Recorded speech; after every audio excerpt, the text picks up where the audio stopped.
everybody. I am Rahima Djahel, a postdoctoral researcher at Inria, University, Côte.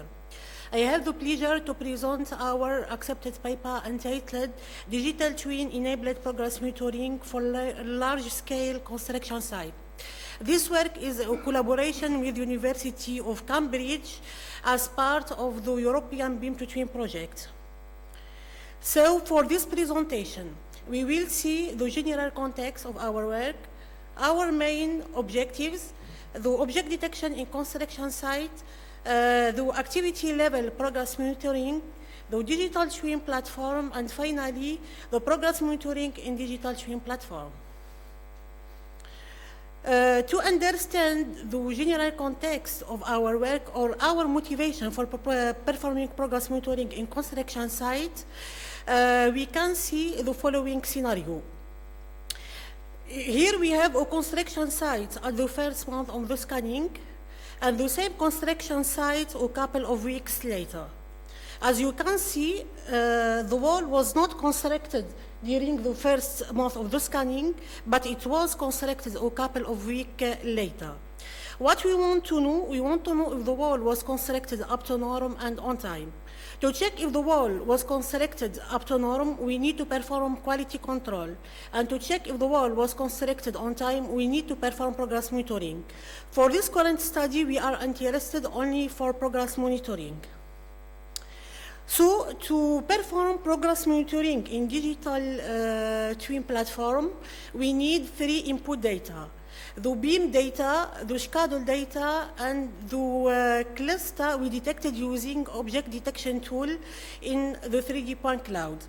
All data are stored in the digital twin platform as a graph.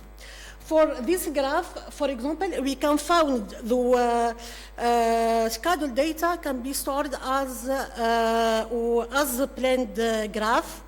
The beam data can be stored as designed graph.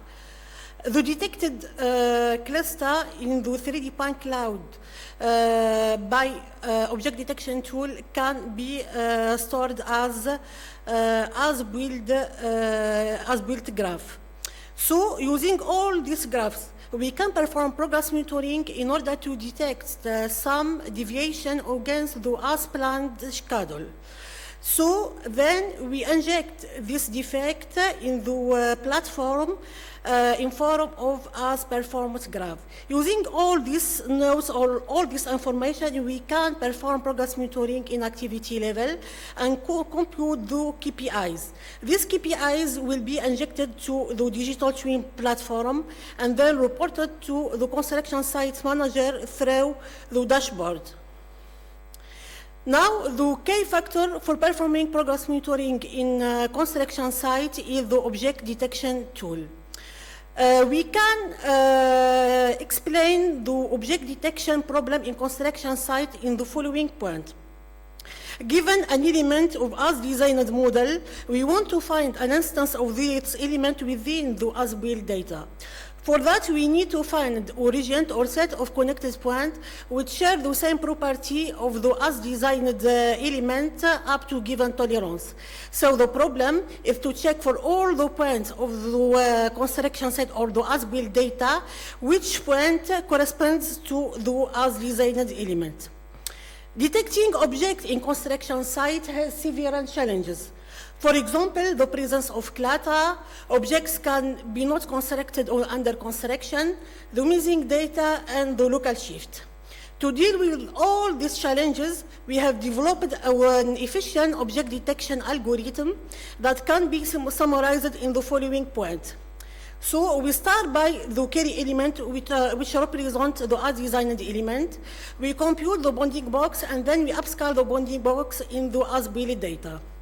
For this carry element, we decompose it into a simple geometric part.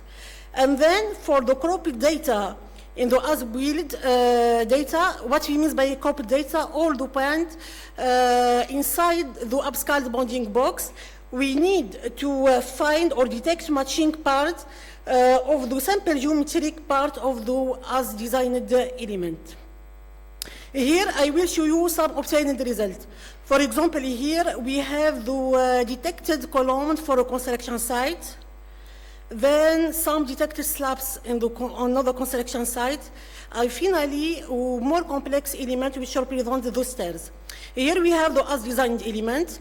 Here we have the cropped data in the as-built data, and here finally we have our detected object. We focus on progress on the activity level progress monitoring. For that, we start by detecting the element of each activity. When we detect this element, we can compare it with the as-planned schedule. And then we can find several situations. For example, on schedule, that means the process is in line with the as-planned schedule. With this schedule, that means some element have been constructed before time. And behind schedule, that means some element has been constructed with some delay. If we are behind schedule or before, when we apply the object detection for each activity and for all the elements of the activity, we can get the status of this activity. If the status of this activity is behind schedule, that means we need to compute the completion percentage, and then we use it to predict the finish time. To predict the finish time, we need to estimate the speed. And to estimate the speed, we have two possible models. Linear model, that means that we have uniform speed, or S-curve model. Now let's talk a bit about digital twin platform. All required data in the digital twin platform can be stored as structured ontology. Here we have partial ontology we use it for our work, but the completed ontology, you can find it in cited work in our paper. For this ontology, we have two branches, the as-performed branch and the as-planned branch. For the as-planned branch, we have the following nodes: work package, activity, task, and the as-designed element. And for the as-performed branch, we have the construction, operation, action, and the as-build element. So the different nodes are interconnected through various relationships. For example, the work package node is connected to the activity through the relationship has activity. And both branches are connected through the relationship intent status relation. Now, to integrate the progress monitoring on the digital twin platform, we have developed APIs. APIs means specific application programming interfaces. The objective of these APIs is to simplify the communication with the digital twin platform and help us to retrieve, to create, and to update nodes in digital twin platform. We start from the digital twin platform, and through the APIs, we fetch the as-designed element, which respect to a given operation, and then we fetch the as-build element to get the information about the progress and the operation. Then we use the operation to get all the information about the as-planned schedule and the as-designed schedule. We use the as-planned schedule and the as-designed schedule with the progress to perform the progress monitoring. When we perform the progress monitoring, we can compute the KPIs, and then we inject these KPIs in the digital twin platform in order to send a report to the construction site manager through the dashboard. And now, thanks to these APIs, we can visualize the output of progress monitoring in form of a Gantt chart. This Gantt chart helps us to understand the obtained result. So, as you can see here, the gray bar represents the as-planned schedule.